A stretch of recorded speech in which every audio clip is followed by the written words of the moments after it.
అందరికీ నమస్తే అండి. ముఖ్యంగా ఎద్దుల ద్వారా ఆవుల ద్వారా వ్యవసాయం చేసుకునే రైతులకు మా గోసంరక్షణ నుంచి మనవి చేసుకుంటున్నాము. మీరు ఈ ఎద్దులను కానీ ఆవులను కానీ రవాణా చేసేటప్పుడు చిన్న చిన్న వ్యాన్లో 4-5 ఎద్దులను అయితే తీసుకువెళ్ళొద్దు. మీ సులాభం అయితే చూసుకోవద్దండి. మీ లాభం కోసం వాటి మోగజీవాలను ఇబ్బంది పెట్టడం చాలా నరకం. ఇవి కొన్ని వందల కిలోమీటర్లు ప్రయాణం చేస్తూ అలా ఇరుకిరుగ్గా కొట్టుకుంటూ ఇబ్బంది పడుతున్నాయి. అందుకని ఈ వ్యాన్ని ఆపడం అయితే జరిగింది. ఇందులో 3 ఎద్దులు ఉన్నాయి. ఈ 3 ఎద్దుల్లో ఒక ఎద్దును దించి మళ్ళీ ఇంకొక వ్యాన్లో ఎక్కించడం అయితే జరిగింది.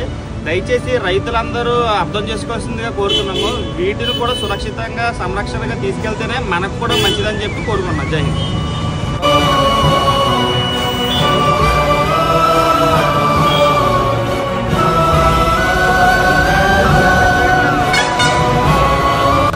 ఏ విధంగా తీసుకెళ్లాలా? వాటర్ పెట్టండి. వాటర్ పెట్టి ఒకటి దించేసి 2 తీసుకెళ్ళండి.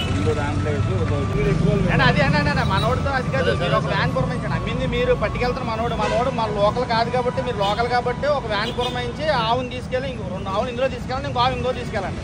ఎందుకంటే మీరు మిమ్మల్ని చూస్తే ఏంటంటే కోతకే లేదు కాబట్టి. ఈయనున్నాడు, ఆయన ప్రత్యేకించి ఎస్పీ, ఈయన డాక్టరు, ఇంకోటి కలెక్టరు, మీటింగ్లు జరుగుతూనే ఉంటాయి. వీళ్ళకి నేను దాసు అర్జెంటుగా రమ్మంటే వచ్చాడు.